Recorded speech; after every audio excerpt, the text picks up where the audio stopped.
Hello everybody, welcome back to the basics series. Yes, it's here. We're going to have to do a little mini series inside this series to cover filters. Wait a minute, you've already covered filtration. No, filters.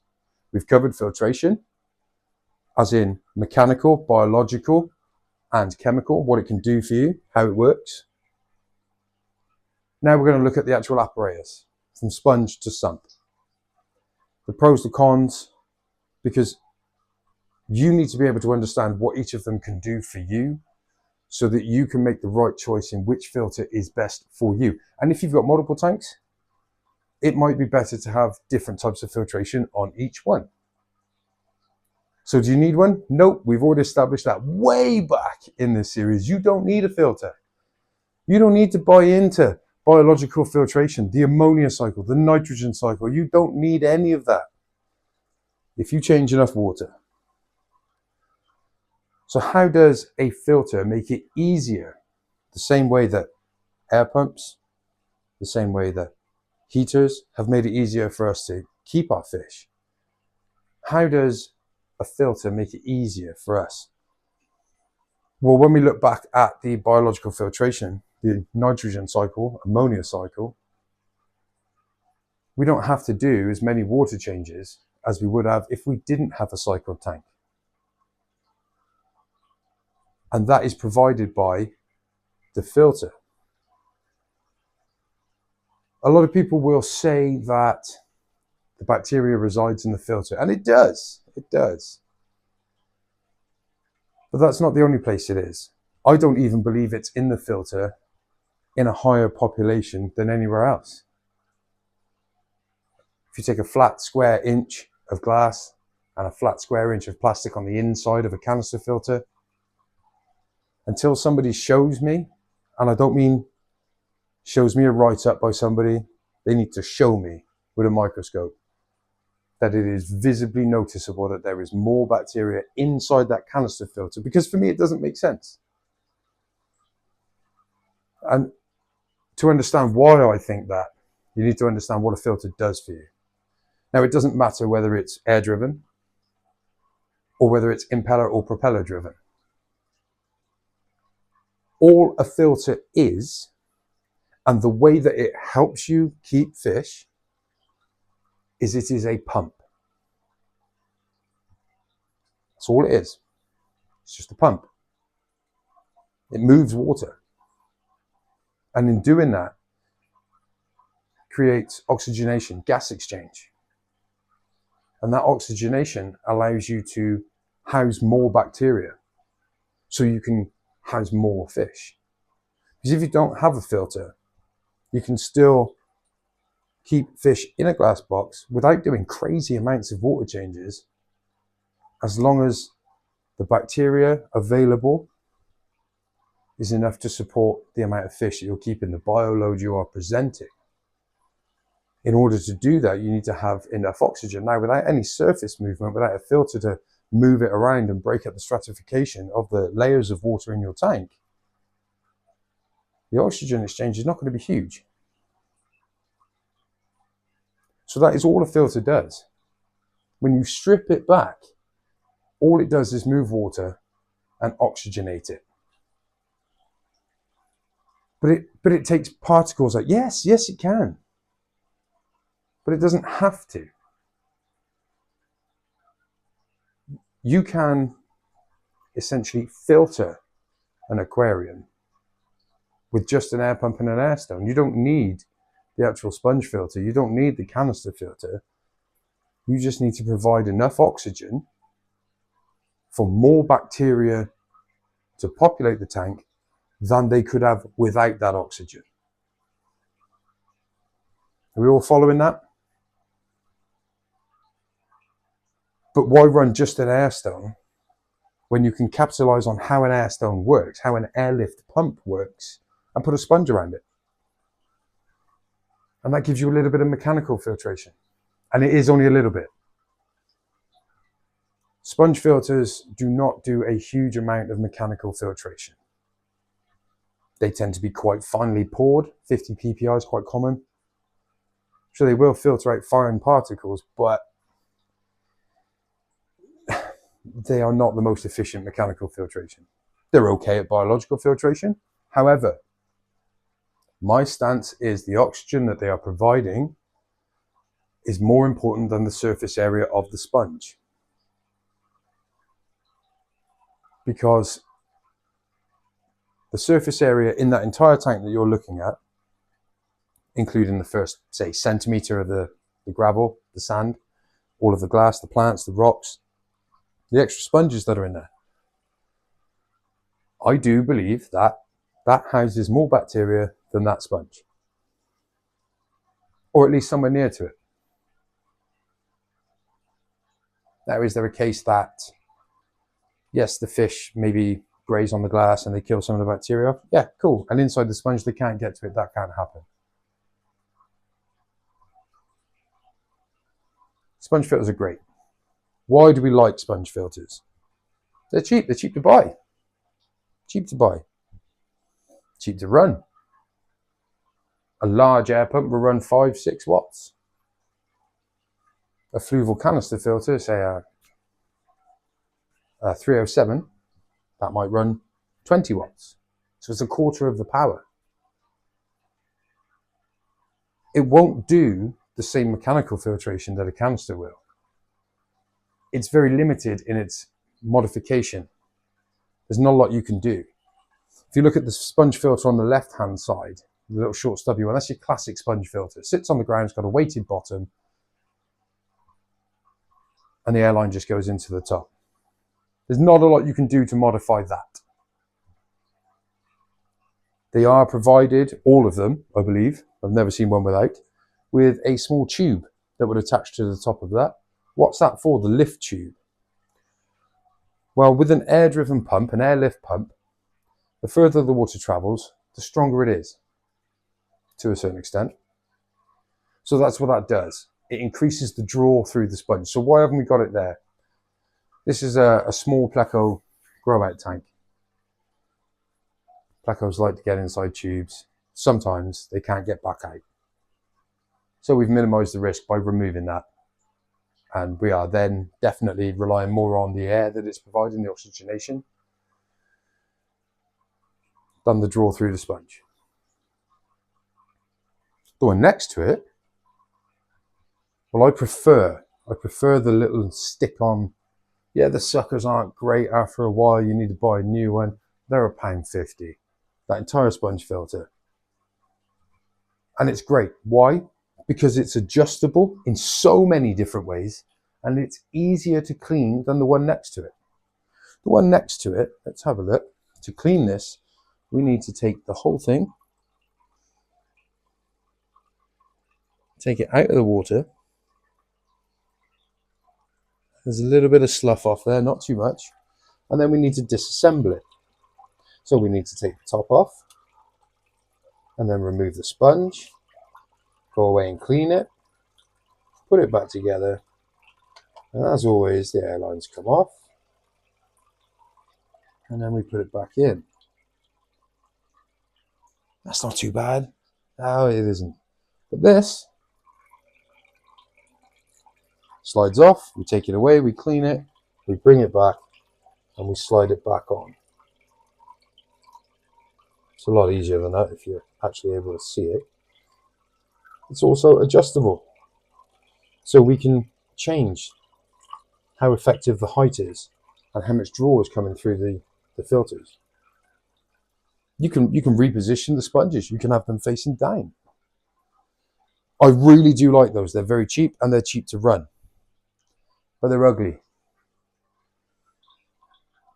You kind of get used to it. But yes, in your home display tank, maybe you don't want to be able to see the sponge. But really, if you're running a canister filter, the intake and the outtake, and you're running a pre-filter sponge on the intake, that's kind of like a sponge filter anyway. Probably the same size.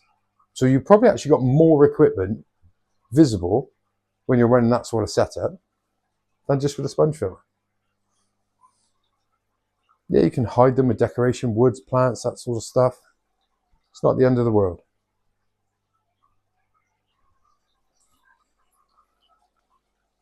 So we said they're pretty good at biological filtration, and they are. That sponge filter on the left, the little one, I can run a 40-gallon aquarium, 160 litres, no problem. No problem at all. Unless it's massively overstocked and there's no decoration in there to give extra space for the bacteria to grow on, that can run it. It won't be the cleanest tank because it doesn't have a massive amount of mechanical filtration capability. So if you're running big African cichlids or even dirty plecos, you know, like the panax or the panakees, and they're chewing wood like little sawdust mills, it's going to be a messy tank, but it'd be healthy, it'd be fine. If you want more mechanical filtration, look somewhere else. If you want a more powerful outflow, possibly look somewhere else. However, these are again modifiable with the uplift tube. That can be bent and angled if you're capable of modifying it in that way. That can provide better flow around the tank over a wider area. Okay, I keep saying it's a pump. How does an airlift pump work? We all know the bubbles move the water. How? How do they do that? It's multifactorial. It comes down to sort of like a hydrodynamic and density. Let's take a look.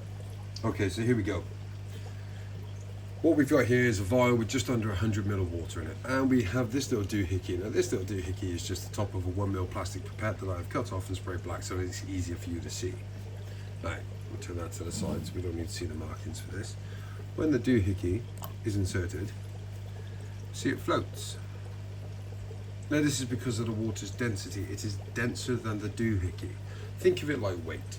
So when we dropped that in, it initially went to the bottom, and that's just the momentum that it had from falling, being dropped.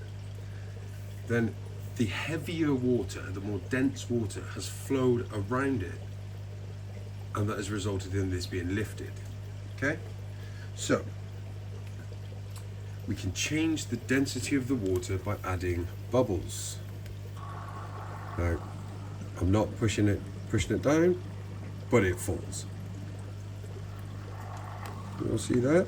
Change the density, it falls.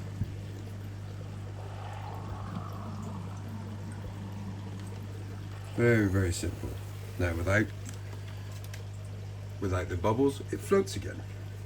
So now imagine this is the uplift tube of your sponge filter, whether it's a suction or sits on the floor, makes no difference. In this state, this water has the same density as the water around it, outside, in the tank. When you add the bubbles, this has a lower density than the water around it. Now, in an off position, this water will be level with the tank water, okay? We understand that. So, when this water becomes less dense or less heavy than the water around it, this wants to sink down just like the water did around this doohickey. It wants to sink down around it and then replace it. So that is one reason why the water rises and comes out of a sponge filter.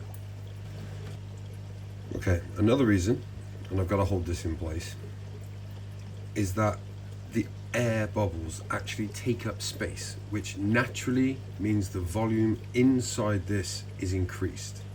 Okay? The space the water takes up is increased because we are injecting air into it. So there is more volume than just the water. So here we can see we are at 95. We introduce the air, and the level will slowly rise. 96, 97. Okay. So now we're going to have a quick look at how this all comes together. But before we do, the bubbles themselves actually do move the water. It's not all down to density. So, in your tank, let's imagine you've just got an air stone here. There's your feed going into it, okay? Bubbles are coming out. Just like that, okay? So this area of water is less dense. Now it's not contained inside a tube, so it doesn't really move that much water. The more bubbles you've got, the more consistent, the quicker they rise, the more draw you will get.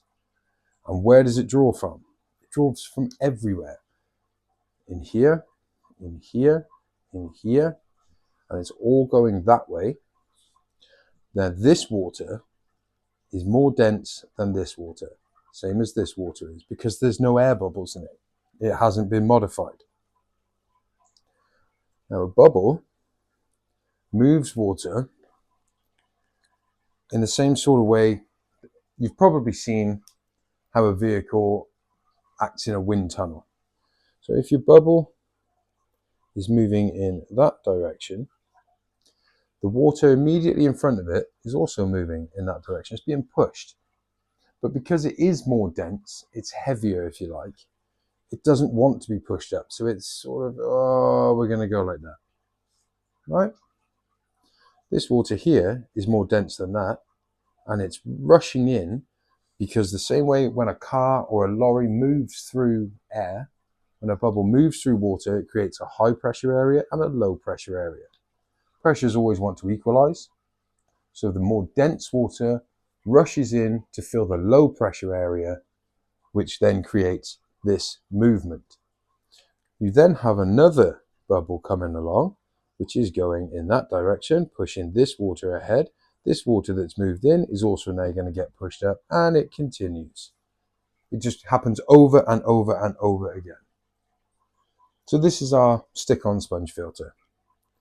Bubbles are introduced here. And as we've already seen, when you introduce air, you've increased the volume inside that contained tube. So before anything else even happens, the water level inside this tube, as we've just seen, rises. Now it's already closer to coming out of the top. We know that the less dense water in here wants to be equalized and replaced by the more dense water.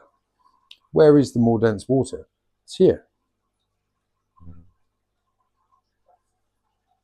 So with that trying to move out, it draws this in. And this is also contained. So this tries to replace this, as this is drawn up by this. And that, in turn, happens all over the sponge filter.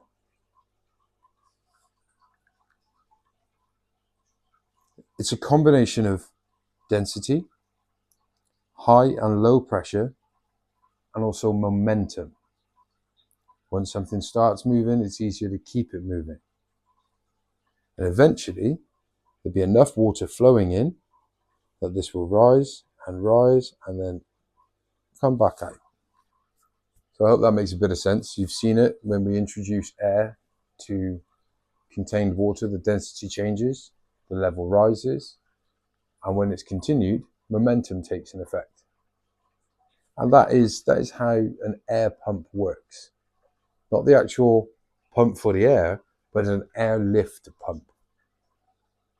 They're not the most economical when used on a large scale, but when it's only using 5 watts of electricity, it's very economical. And if you're running a large fish room, I mean, we have quite a few tanks here. No, do they? No. I think they all have electrically driven filtration now. But they all have at least an air stone. Normally, we attach a sponge filter to it because why not? You get all the benefits of the air stone with the added benefit of a little extra surface area for your biofiltration and also a little extra mechanical filtration. So that's a quick look at sponge filters. Hopefully you can decide whether that is going to be right or wrong for your application. Low flow, low cost, low maintenance, more regular maintenance than, say, a canister filter or even an internal canister filter. But that's your sponge filter. That's how it works. Now, I suppose, quickly, little bonus, we will just have a look at box filters and under gravel filters. I wasn't planning on doing this, but hey, we can save a couple of videos. Why not? So a box filter, pretty old school. You don't see them very often, but a lot of old-time, very well-respected breeders love them. So this is starting to look familiar, no doubt. This is your uplift tube. They're generally air-driven. Otherwise, it's just considered an internal canister filter. So you have your air line in. There's your air stone. And it is drawing the water up and out. It's coming in through these holes. Now, they could be any shape. They could be all over. They could be just to the bottom. Doesn't matter. Now, a box filter, the reason people like it is it provides all of the benefits of an air stone and a sponge filter, but is more customizable. You can think of it really as just an air-driven, airlift pump version of an internal canister filter. Because what can we do? On this intake here, we're going to put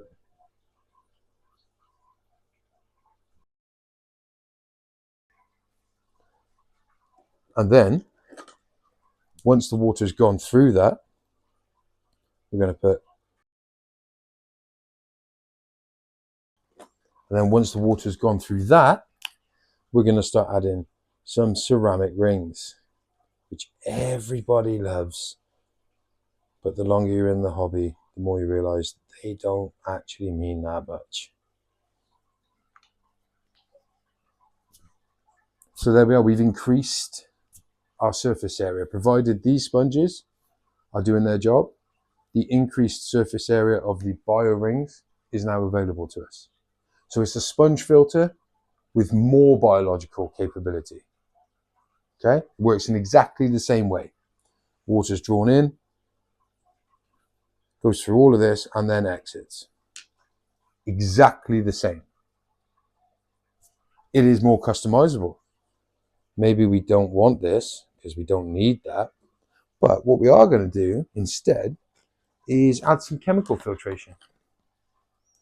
I mean, we can't do that with a sponge filter unless you want to get some carbon impregnated sponge and wrap it around the outside of the sponge filter. But maybe we're just going to put some Sechem Purigen in there. It's going to help us with our nitrates. So there's our resin. That's helping us with chemical filtration. Maybe you just want to put carbon in there. It's more customizable than a sponge filter, works in exactly the same way, arguably worse looking, which if you don't like the look of sponge filters, is quite hard to believe, but have a look at one and you'll know exactly what I'm talking about. Now, under gravel filters works in exactly the same way. This is your lift tube, and it goes down under the gravel, amazingly. We need some gravel. We need some gravel over here. Oh, look, clown sick gravel. It's going to be green.